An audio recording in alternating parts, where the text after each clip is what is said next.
বাংলা বাঁচাও যাত্রা সিপিআইএম পশ্চিমবঙ্গ রাজ্য কমিটির আহ্বানে গত 29 তারিখ থেকে শুরু হয়েছে। কুচবিহারের তুফানগঞ্জ দিয়ে আমাদের জেলায় প্রবেশ করবে আজকে রাত্রে হরিশ্চন্দ্রপুরে। আগামীকাল হরিশ্চন্দ্রপুর থেকে শুরু হয়ে হরিশ্চন্দ্রপুর বিধানসভা, চাঁচল বিধানসভা অতিক্রম করবে। আগামীকাল চাঁচলে থাকবে, পরশুদিন 4 তারিখে মালতীপুর বিধানসভা, রতুয়া বিধানসভা, গাজল বিধানসভা, তারপরে মালদা বিধানসভা, তারপরে ইংরেজবাজার বিধানসভা আসবে বিকেলবেলা করে শহরের রথবাড়িতে সমাবেশ হবে। আর 5 তারিখ সকালে শহর থেকে বেরিয়ে ইংরেজবাজার ক্রস করে মানিকচক বিধানসভার ভোট নিতে গিয়ে শেষ হবে। এইটাকে কেন্দ্র করে আমরা আমাদের আরও অন্যান্য বিধানসভা এলাকা, যেমন হবিবপুর বিধানসভা থেকে একটা উপপ্রচার যাত্রা আসছে যা মঙ্গলবাড়িতে মিলবে। রতুয়া বিধানসভার মহানন্দাটোলা থেকে একটা উপপ্রচার যাত্রা আসছে যেটা লস্করপুরের সমাবেশে মিলবে।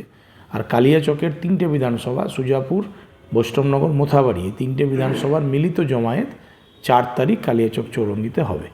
মূল দাবি হচ্ছে বাংলাকে বাঁচাতে হবে, বাংলার মানুষকে বাঁচাতে হবে।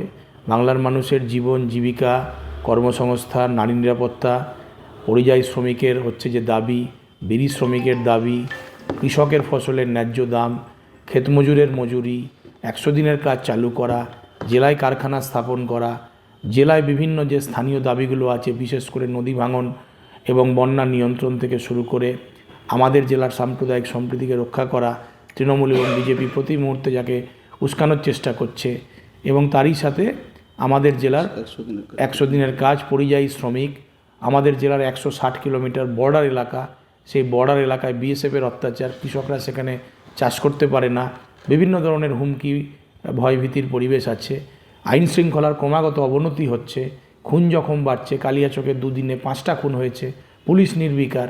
স্বাভাবিকভাবেই সবটা নিয়েই আমাদের বাংলাকে বাঁচানোর ডাক দিয়ে আগামী বিধানসভা নির্বাচনকে সামনে রেখে আমাদের সমস্ত নেতৃত্বরা এবং গোটা পার্টি আমাদের এই বাংলা বাঁচাও যাত্রায় নামছে।